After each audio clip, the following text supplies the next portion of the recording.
కొంచెం ఓపిక పట్టండి, కొంచెం ఓపిక పట్టండి. జూన్ 4వ తారీఖున మళ్ళీ మీ బిడ్డ ప్రభుత్వం వస్తుంది.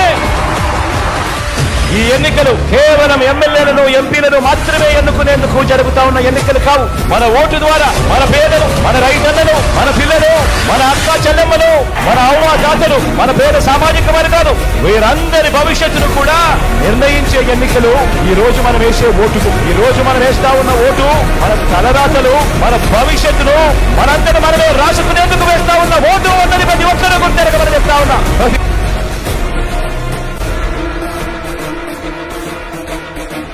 జగన్ అనే నేను, వైఎస్ జగన్మోహన్ రెడ్డి అనే నేను